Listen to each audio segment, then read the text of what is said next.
بسم الله الرحمن الرحيم. بسم الله الرحمن الرحيم. ألف لام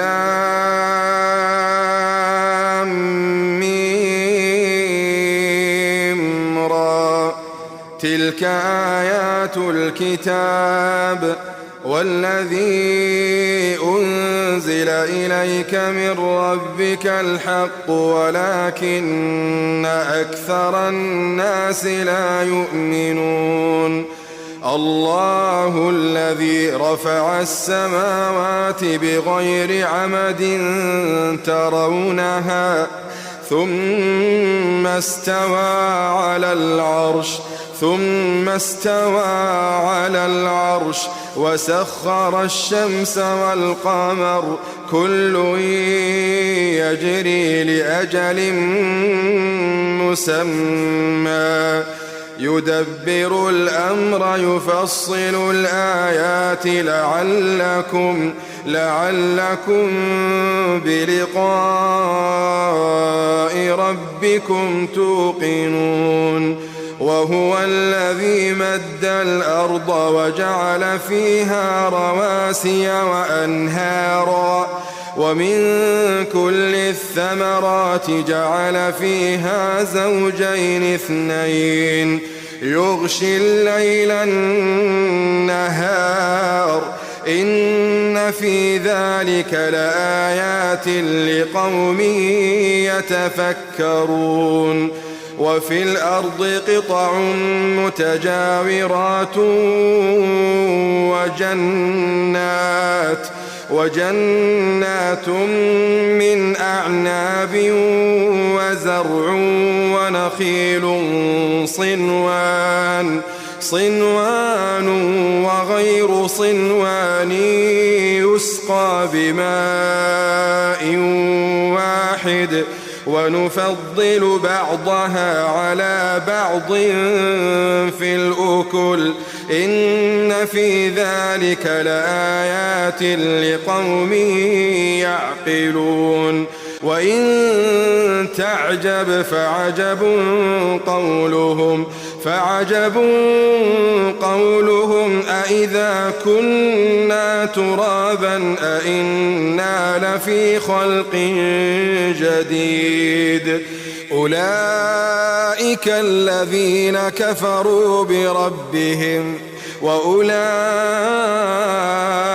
الأغلال في أعناقهم وأولئك أصحاب النار هم فيها خالدون.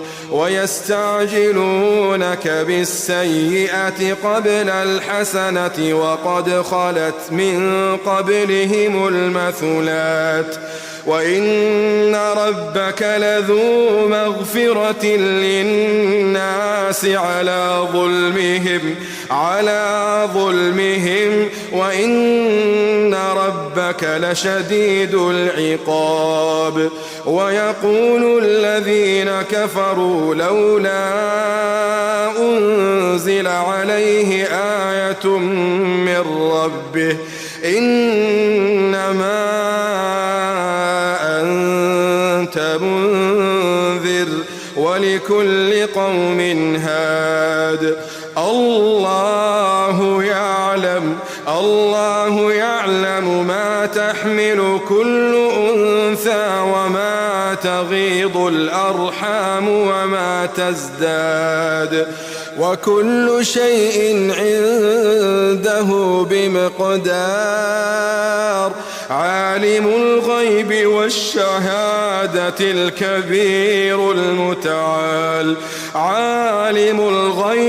والشهادة الكبير المتعال سواء منكم من أسر القول ومن جهر به ومن هو مستخف بالليل وسارب بالنهار له معقبات من بين يديه ومن خلفه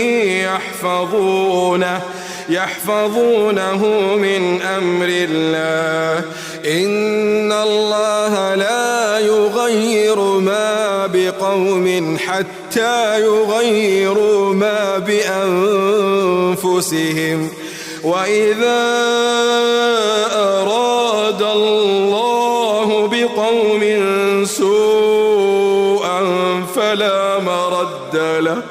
فلا مرد له وما لهم من دونه من وال هو الذي يريكم البرق خوفا وطمعا وينشئ السحاب الثقال ويسبح الرعد بحمده والملائكة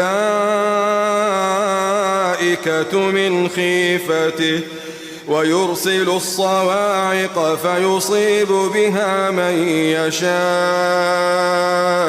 وهم يجادلون في الله وهو شديد المحال له دعوة الحق والذين يدعون من دونه لا يستجيبون لهم بشيء إلا كباسط كفيه إلى الماء ليبلغ فاه وما هو ببالغه وما دعاء الكافرين إلا في ضلال